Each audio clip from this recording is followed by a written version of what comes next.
Na semana que passou, o plenário Ulisses Guimarães foi palco de aprovações importantes, tanto pela Câmara quanto pelo Congresso Nacional. Reunidos em sessão conjunta já na terça-feira, deputados e senadores aprovaram um projeto de crédito suplementar no valor de R$ 236 milhões para o Poder Judiciário gastar com contratação de pessoal, obras e compra de veículos.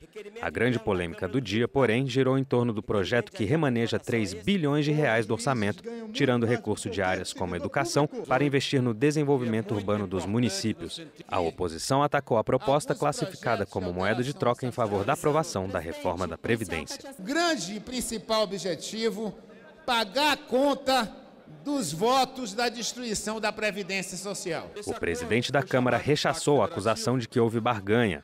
Eu esclareço que nenhum de nós votou a Previdência, por troca de favor nenhum do governo. Votamos por convicção. 379 deputados. O projeto de lei foi aprovado pela Câmara com 270 votos no fim da noite de terça e com 40 votos pelo Senado já na manhã de quarta, quando os parlamentares retomaram os trabalhos. O encaminhamento da matéria, que agora segue para sanção, finalmente destravou a votação da Lei de Diretrizes Orçamentárias para 2020, igualmente aprovada pelas duas casas. A LDO, que também segue para sanção, prevê salário mínimo de R$ 1.040, embora o governo já tenha anunciado que refez os cálculos e que esse valor foi reajustado para R$ 1.039 no projeto de lei orçamentária anual, o PELOA, atualmente em análise na CMO. A principal mudança é que agora o salário mínimo não terá ganhos acima da inflação, contrariando a política adotada pelos governos anteriores do PT. Uma emenda do partido que propõe a retomada do cálculo antigo foi rejeitada pelo plenário. Nós tivemos a eliminação das desigualdades no país pelo fortalecimento do salário mínimo. Mas aqui, esta proposta congela, porque na medida em que eu vou apenas reajustá-lo pela variação da inflação, estou mantendo o mesmo poder de compra. Portanto, estão congelando o salário mínimo. Nos 2 últimos anos de governo Dilma, o crescimento foi negativo, foi de menos 6,6% os 2 últimos anos de governo Dilma. Então, seguindo a política de salário mínimo ao extremo do ex-presidente Lula nos 2 últimos mandatos do governo Dilma, a gente diminuiria o salário mínimo. 60%, senhor presidente, do produto interno bruto é justificado pelo consumo das famílias.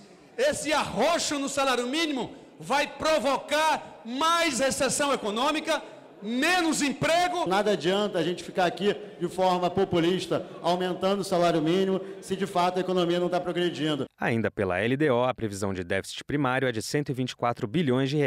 O texto também prevê que parte dos recursos destinados às emendas de bancada estadual poderá custear campanhas nas eleições municipais. Já os valores do fundo eleitoral ficaram de ser definidos apenas no PELOA. A proposta original do governo para a LDO já previu o reajuste dos militares, mas o relatório do deputado Cacá Leão incluiu a possibilidade de aumento também para servidores públicos, desde que haja recursos disponíveis. Encerrados os trabalhos do Congresso, o plenário deu lugar à sessão da Câmara que aprovou o projeto de lei que estabelece o rateio de parte dos recursos do leilão de petróleo do pré-sal, marcado para o próximo dia 6 de novembro.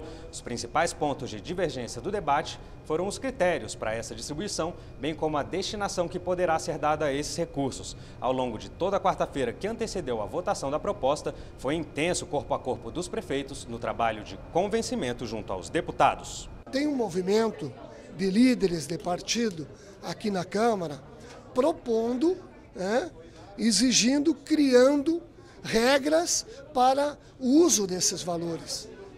Isso a gente não está concordando, tentando conversar com o presidente Rodrigo Maia, tentando conversar com os líderes de partidos para que eles compreendam a dificuldade econômica, financeira em que atravessam os municípios brasileiros. Muitos não tendo condições de pagar os salários dos seus servidores. No final das contas, o lobby dos prefeitos funcionou e eles poderão escolher entre usar os recursos do leilão em investimentos ou em gastos com previdência. Ao contrário dos governadores, que primeiro vão ter de cobrir eventuais rombos nos regimes previdenciários dos estados antes de fazer qualquer tipo de investimento. Eu agradeço a compreensão de todos, do Sul, do Sudeste, do Centro-Oeste, do Norte e Nordeste, que compreenderam que o acordo era o melhor para todos os estados brasileiros.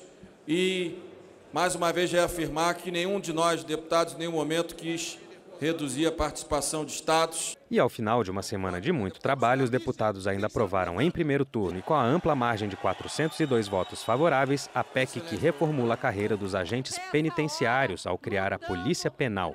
A proposta agora volta para a CCJ para que os deputados elaborem a redação, que será apreciada em segundo turno.